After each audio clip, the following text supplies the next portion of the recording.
Hello friends, welcome to code for coding. This is Deepak Saini. तो आज जो हम डिस्कस करेंगे that is a token in C, tokens in C. क्या करेंगे, व्हाट एग्जैक्टली टोकन्स होते क्या हैं। इतने दिन से टोकन टोकन बोल रहे हैं, तो देखते हैं टोकन्स क्या होते हैं। जैसे कि हमने बताया था, किसी भी लैंग्वेज को सीखने के लिए अल्फ़ाबेट सीखते हैं, उसके बाद क्या बोलते हैं, वर्ड्स बनाना सीखते हैं, फिर सेंटेंस, फिर पैराग्राफ बनाते हैं। ऐसे ही प्रोग्रामिंग लैंग्वेज को सीखने के लिए भी सबसे अल्फ़ाबेट्स, कुछ सिंबल सीखते हैं, आफ्टर ऑल टोकन सीखते हैं जो कि वर्ड्स की जगह पे आते हैं। उसके बाद हम इंस्ट्रक्शन देते हैं, उसके बाद हम पैराग्राफ बनाते हैं। तो ये जो हमारा प्रोसीजर होता है, तो वर्ड्स जिस तरीके से जो एक पैराग्राफ में जो वर्ड्स होता है ना, smallest unit in paragraph that is a called words. ऐसे स्मॉलेस्ट यूनिट इन प्रोग्राम क्या बोलते हैं, टोकन्स बोलते हैं। ठीक है, तो एक टोकन्स तो ये भी डेफिनेशन हो सकती है। दूसरी तो ये टोकन्स को हम basic building blocks in C program बोलते हैं। Basic building blocks in C program in the sense, जैसे हम कोई घर बनाते हैं, कोई बिल्डिंग बनाते हैं, तो उसमें हमें ब्रिक्स की नीड पड़ती है, सैंड लेते हैं, सीमेंट लेते हैं। जैसे हमें कोई बिल्डिंग बनानी, इस तरीके से घर बनाना है, ठीक है, तो इसमें क्या क्या नीड होगी। देखो, ये जो ब्रिक्स हो गई, सैंड हो गई, उसके बाद सीमेंट हो गया। तो ये चीज़ें जो हैं, इन चीज़ों, ये छोटे छोटे कंपोनेंट से मिलकर ही हमारा क्या होता है, एक बिल्डिंग बनती है। तो ऐसे टोकन्स को हम क्या बोलते हैं, basic building blocks in C program भी बोलते हैं। तो डेफिनेशन देखते हैं इसकी, टोकन्स। ठीक है, अब ये डेफिनेशन देखते हैं, the basic building block of a program. किसी भी प्रोग्राम की जो बेसिक बिल्डिंग ब्लॉक्स होते हैं, उन्हें हमने बताया था ब्लॉक्स ऑफ अ प्रोग्राम। ठीक है, या फिर बोल सकते हैं smallest individual unit of a program. Smallest individual unit जिसे हम फर्दर मतलब डिवाइड नहीं कर सकते। जैसे फॉर एग्जांपल ये प्रोग्राम दिख रहा होगा, ये वाला।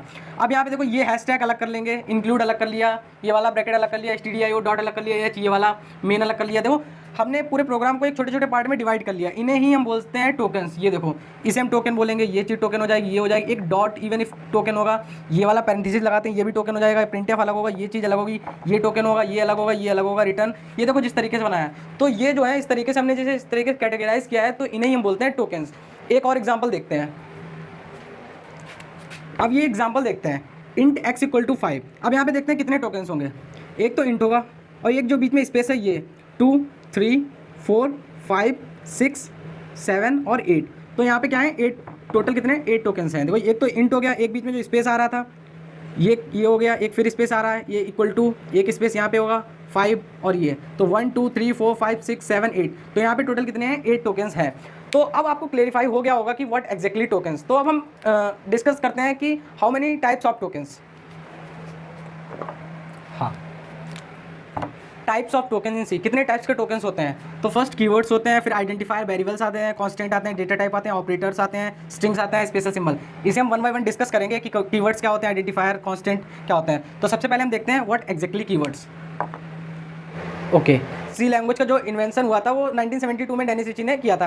लेकिन उस टाइम क्या हुआ था, उन्होंने कुछ रिजर्व वर्ड कर दिए थे। जब वो इन्वेंट कर रहे थे तो उन्होंने कुछ रिजर्व वर्ड कर दिए थे, प्री डिफाइन कर दिए थे कि इनका एक स्पेशल मीन होगा, मतलब एक स्पेशल पर्पस के लिए यूज़ किए जाएंगे। कोई भी इनका मीन चेंज नहीं कर सकता है, वो और चीज़ें चेंज करेगा, पर कीवर्ड्स का जो मीन फिक्स किया गया है, जो मतलब जो इसका स्पेशल काम था वो फिक्स किया गया, उसे चेंज नहीं कर सकते हैं। तो इसकी अगर डेफिनेशन देखें तो प्री डिफाइंड वर्ड्स या रिजर्व वर्ड भी बोलते हैं। देयर आर 32 कीवर्ड्स इन सी। हमारे सी लैंग्वेज में 32 कीवर्ड्स हैं, पर ये डिपेंड करते हैं कंपाइलर टू कंपाइलर। किसी कंपाइलर में तुम्हें 36 मिल जाएंगे, पर अप्रॉक्स यही रेंज होती है, 32 36 के अक्रॉस, ज़्यादा नहीं होती है। पर नॉर्मली जो फंडामेंटली स्टार्टिंग में माने गए थे वो 32 माने गए थे। ठीक है, और ये रिटन इन स्मॉल लेटर्स, सारे के सारे जितने भी कीवर्ड्स होते हैं ये स्मॉल लेटर्स में लिखे जाते हैं। अब कीवर्ड्स अभी तक हमने यूज़ किया था, जो अभी हमने फर्स्ट अपना प्रोग्राम बनाया था प्रिंटफ हेलो वर्ल्ड, उसमें हम इंट यूज़ कर रहे थे, ये वाला इंट यूज़ कर रहे थे। ठीक है, उसके बाद ये रिटर्न हो गया, तुम्हारा रिटर्न यूज़ कर रहे थे। तो ये चीज़ें देखो, इंट का मतलब बताया था, इंट का मतलब था इंटीजर, और रिटर्न का मतलब जो रिटर्न करता है। तो ये इनका वैल्यू, जो इनके मतलब जो इसका वर्क था इन लोगों का, वो फिक्स था। तो इसका मतलब यही है, pre defined word, reserve word, इनका मतलब इनका मीन हम चेंज नहीं कर सकते, एक स्पेशल पर्पस के लिए यूज़ किए जाते हैं। अभी ऐसा नहीं समझ आया तो ऐसा नहीं है कोई बहुत वो मतलब टेंशन लेने लग जाए कि ये समझ नहीं आ रहा। अभी आगे जैसे जैसे डिस्कस करेंगे सारा का सारा क्लियर हो जाएगा, अच्छी तरीके से सब समझ आ जाएगा। तो अब ये कीवर्ड्स हो गए। अब आइडेंटिफायर जैसे नाम ही समझ आ रहा है, आइडेंटिफायर, किसी चीज़ को आइडेंटिफाई करना। कुछ क्वेश्चन पूछते हैं, क्वेश्चन क्या पूछते हैं, एनालाइज करते हैं। जैसे हम ह्यूमन, हम नंबर को आसानी से याद रख सकते हैं या फिर नेम को। बताता हूँ जिस तरीके से हम, ये जो जंक्शन होते हैं हमारे यहाँ, उनके हम जैसे जिस तरीके से गाजियाबाद जंक्शन हो गया, मुरादाबाद जंक्शन हो गया, या फिर कॉलेजेस के नेम हो गए, या फिर हम ये जो अपने फ़ोन में भी नंबर सेव करते हैं, तो इस तरीके से सारे नंबर ऐसे नहीं सेव करते ना, नंबर सेव करते हैं फिर उस पर नाम डाल देते हैं, अमन, निशांत, शिवम। इस तरीके से हम क्या करते हैं, उसकी नेमिंग भी कर देते हैं, ताकि जिस टाइम पे हमें यूज़ करना हो नंबर को, हम केवल वही, जैसे शिवम को कॉल लगाना है तो हमने शिवम पे क्लिक किया या फिर एस से सर्च किया, शिवम आ जाएगा, हम लगा देंगे। हम ऐसा नहीं करते रैंडम, केवल नंबर ही सेव कर दिए। वही बता रहे हैं कि जैसे जिस तरीके से हम जंक्शन के भी नेम रखते हैं, कॉलेजेस के भी नेम रखते हैं, हमारे बेबीज़ होते हैं उनके यहाँ भी हम नेम ही रखते हैं, नेहा, इस तरीके से अक्षत। तो ये मैं कहना चाह रहा हूँ कि हम जो ह्यूमन्स होते हैं वो नेम को आसानी से एक्सेस कर सकते हैं और समझ सकते हैं, मतलब मेमोरी में लर्न भी कर सकते हैं काफ़ी टाइम तक, और नंबर्स इतना नहीं कर सकते हैं। मतलब मान लो किसी भी जंक्शन का नाम 0 1 1 2 3 इस तरीके से है, या किसी कॉलेज का नाम हो गया 2 0 4 6 इस तरीके से है, तो हम उस तरीके से नंबर इतनी आसानी से हम मेमोरी में एक्सेस नहीं कर सकते, मतलब लर्न नहीं कर सकते नंबर्स को। नेम हम आसानी से याद कर सकते हैं। अब यही बात है हमारी मशीन्स पे। मशीन बताया था जिस तरीके से, वो तो ओवरऑल काम करती है हमारी नंबर सिस्टम पे। तो इसका एक सोल्यूशन निकालना होगा कि वो तो सिस्टम करती है, मान लो ठीक है हम नंबर यूज़ कर लेंगे, लेकिन हम बहुत सारे बड़े बड़े प्रोग्राम बनाएंगे, कई चीज़ आगे बनाएंगे, तो फिर हमें वहाँ पे नहीं समझ आएगा किस तरीके से हमें क्या करना है। मतलब हम कंफ्यूज हो जाएंगे कि कौन सी चीज़, मान लो कोई चीज़ इस तरीके से समझ लेना, जैसे यही समझ लो हमने लिखा ऐड करना है दो नंबर्स को, सम को c = 2 + 3, और एक मल्टीप्लिकेशन भी कर दिया हमने d = 2 × 3, और फिर एक ऐसे e बना दिया 2/3। ये इस तरीके से हमने किया। अब हमें ये पता है, जैसे 3 होगा ये तो पता है, c का मतलब 2 + 3 होगा, d का मल्टीप्लिकेशन हो रहा है, e का डिवाइड कर रहे हैं।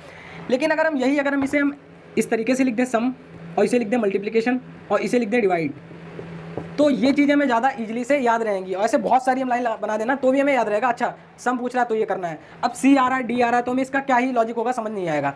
तो इस तरीके से हम भी आगे जो पढ़ेंगे चैप्टर्स पढ़ेंगे, ये फंक्शन हो गया तुम्हारे, एरे हो गया, फंक्शन हो गया, एरेज हो गए तुम्हारे, उसके बाद तुम्हारे वेरिएबल्स हो गए, स्ट्रक्चर हो गए, मतलब बहुत सारे अभी आगे हम जो चैप्टर पढ़ेंगे, टॉपिक्स पढ़ेंगे, उसमें हम नेमिंग करेंगे, उनकी फंक्शन की नेम करेंगे, वेरिएबल्स की नेमिंग करेंगे।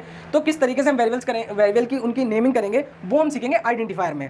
तो इसके भी, और ऐसा भी नहीं है कि हम मान लो रैंडमली कुछ भी नाम उठा के रख रहे हैं XYZ, कुछ रूल्स हैं सी लैंग्वेज में कि किस तरीके से हम उसके नेम्स रखेंगे, आइडेंटिफायर के क्या रूल हैं, किस तरीके से हम नेमिंग करेंगे। तो रूल्स को 1 by 1 डिस्कस करेंगे। पहले बात ये डेफिनेशन तो समझ आ गई होगी, what is identifier. Identifier is nothing but that is identify something, किसी चीज़ को आइडेंटिफाई करना या किसी चीज़ की नेमिंग करना, दैट इज आइडेंटिफायर। अब हम उसके रूल समझते हैं कि क्या रूल्स होते हैं हम किसी चीज़ को नेमिंग करने के लिए। तो देखते हैं रूल्स। अब देखेंगे rules for identifier. Rules for writing identifier क्या होते हैं, जैसे ये जो आइडेंटिफायर जो हम नेमिंग करेंगे ना, वो हम नेम अल्फाबेट, अंडरस्कोर और डिजिट, इन तीनों का मतलब कॉम्बिनेशन ही होगा। या तो अल्फाबेट्स होंगे A to Z स्मॉल में, या तो कैपिटल में हो सकते हैं, या 0 to 9 तुम यूज़ कर सकते हो डिजिट्स, या फिर अंडरस्कोर इस तरीके से लगाते हैं। जैसे ये लाइन में हम कोई चीज़ लिख रहे होते हैं इस तरीके से, लेकिन यहाँ पे लगाते हैं ना ऐसे स्ट्रेट, तो इसे हम बोलते हैं अंडरस्कोर। तो ये अंडरस्कोर, यानी इनका कॉम्बिनेशन ही आप यूज़ कर सकते हैं, केवल अल्फाबेट्स, अंडरस्कोर, डिजिट, ठीक है ये। उसके बाद देखते हैं दूसरा, ओनली स्टार्ट विद अल्फाबेट्स और अंडरस्कोर। इसका क्या मतलब है, ये जो हमारे आइडेंटिफायर होंगे, क्या ये तो केवल क्या होंगे, अल्फाबेट से स्टार्ट होंगे या फिर अंडरस्कोर से। किस तरीके से बताना है, ये देखो Deepak, it is a valid identifier. और यहाँ पे ऐसे भी लिख सकते हैं दीपक, ये भी क्या हो जाएगा तुम्हारा, वैलिड हो जाएगा। पर ये वैलिड नहीं होगा, वन दीपक वैलिड नहीं होगा, क्योंकि इसका नेक्स्ट रूल कह रहा है it can not start with digits. ये डिजिट से स्टार्ट नहीं हो सकता है। ऐसे भी नहीं लिख सकते हम, किसी को मान लो सम करना है तो ये तो वैलिड हो जाएगा, और इस तरीके से सम कर दिया तो ये भी वैलिड हो जाएगा। लेकिन अगर 2 सम कर दिया तो ये वैलिड तुम्हारा नहीं होगा। तो ये जो इसका रूल्स है कि स्टार्टिंग में डिजिट्स नहीं आ सकते, क्या आ सकता है, या तो तुम्हारा कोई अल्फाबेट्स आ जाएगा, या तो क्या आ जाएंगे तुम्हारा अंडरस्कोर आ जाएगा, ठीक है। हाँ, इस तरीके से ये चीज़ तो वैलिड हो सकती है। सम टू इस तरीके से ये वैलिड बोल सकते हो, लेकिन सम टू सम इस तरीके से नहीं बोल सकते। It's a not valid but it is a valid.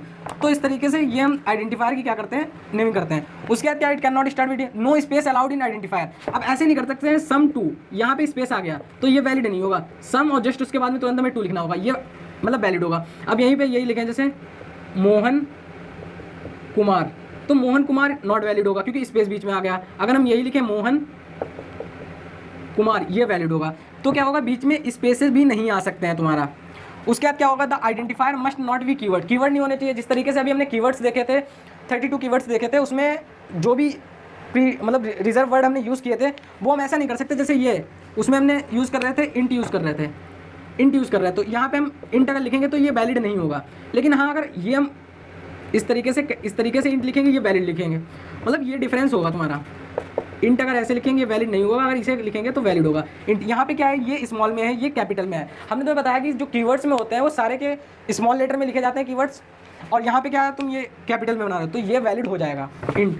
और ये वैलिड होगा इंटीजर, हाँ ये भी वैलिड होगा क्योंकि ये कोई कीवर्ड नहीं था।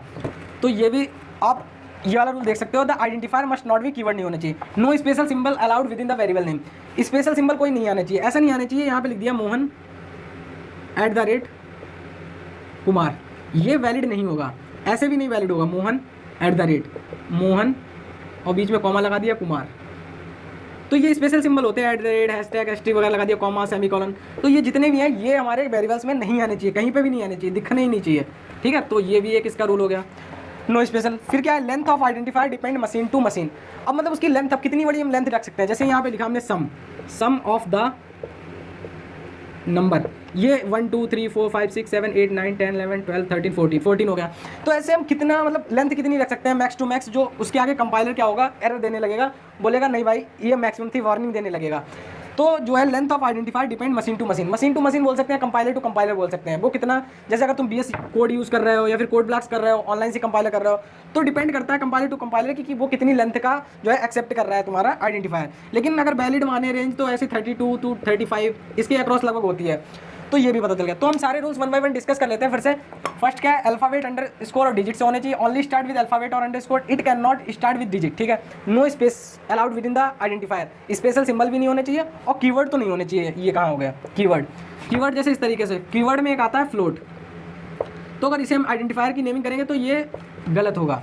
लेकिन अगर यहीं इसे हम कैपिटल में FLOAT कर देंगे तो ये राइट हो जाएगा, क्योंकि ये डिफरेंस है ना। तो सी लैंग्वेज क्या है, केस सेंसिटिव लैंग्वेज है, तो यहाँ पे ये वाला ए और ये वाला ए डिफरेंस करते हैं, इसे अलग माना जाएगा, इसे अलग माना जाएगा, और वो किस तरीके से क्या है वो भी चीज़ें आगे डिस्कस करेंगे।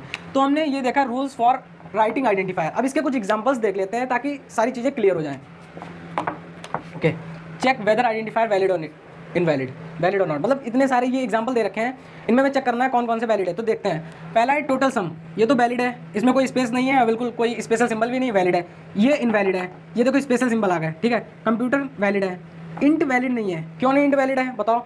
इंट वैलिड इसलिए नहीं है कि वो कीवर्ड है, बताया था कि कीवर्ड नॉट अलाउड, हम आइडेंटिफायर में कीवर्ड को नहीं ला सकते हैं, तो दैट्स वाई इंट इसलिए वैलिड नहीं है। बेसिक सैलरी वैलिड है या नहीं वैलिड है, हाँ वैलिड है, बीच में अंडरस्कोर आ रहा है चल जाएगा, अंडरस्कोर चलता है, पर अगर बीच में स्पेस होता है, यही बेसिक सैलरी इस तरीके से लिखते हैं, बेसिक और सैलरी इस तरीके से जो कुछ स्पेस लाता तो ये वैलिड तुम्हारा नहीं होता। उसके बाद टोटल डेज, ये भी वैलिड होगा, अंडरस्कोर से स्टार्ट हो रहा है, बीच में अंडरस्कोर आ रहा है, तो कोई प्रॉब्लम वाली बात नहीं है। आगे देखेंगे मुकुंद तिवारी इनवैलिड है, क्यों इनवैलिड है भाई, यहाँ पे देखो कॉमा आ रहा है, तो कॉमा नहीं आ सकता है। ये वाला मुकुंद तिवारी वैलिड है, नहीं ये भी इनवैलिड है, इसमें बीच में स्पेस आ गया। ये मुकुंद तिवारी वैलिड है, हाँ ये वैलिड है, क्योंकि यहाँ पे अंडरस्कोर आ गया, यहाँ पे अंडरस्कोर आ गया। अच्छा, सम टू वैलिड है क्या, बिल्कुल वैलिड है। क्या टू सम वैलिड है, नहीं वैलिड है।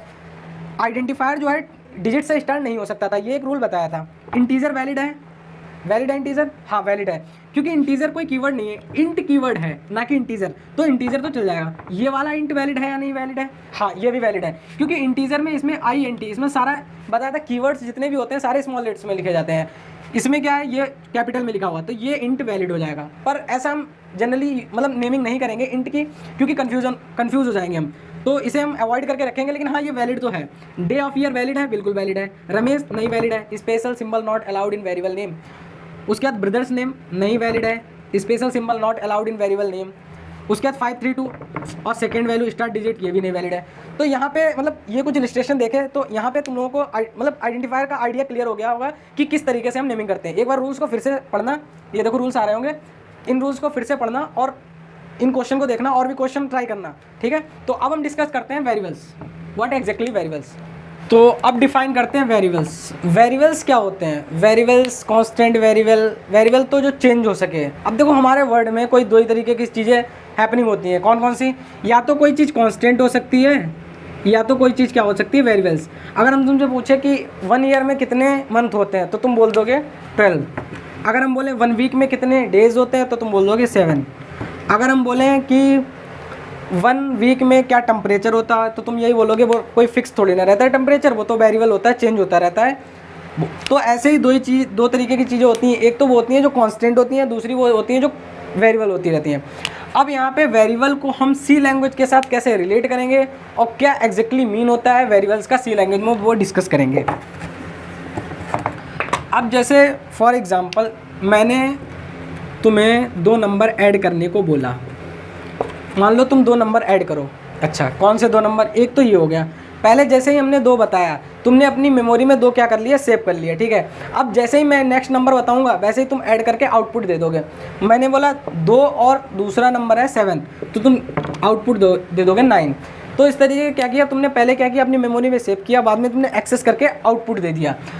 तो ये तो हमारी मेमोरी कैसे परफॉर्म करती है वो तो हमने देख लिया।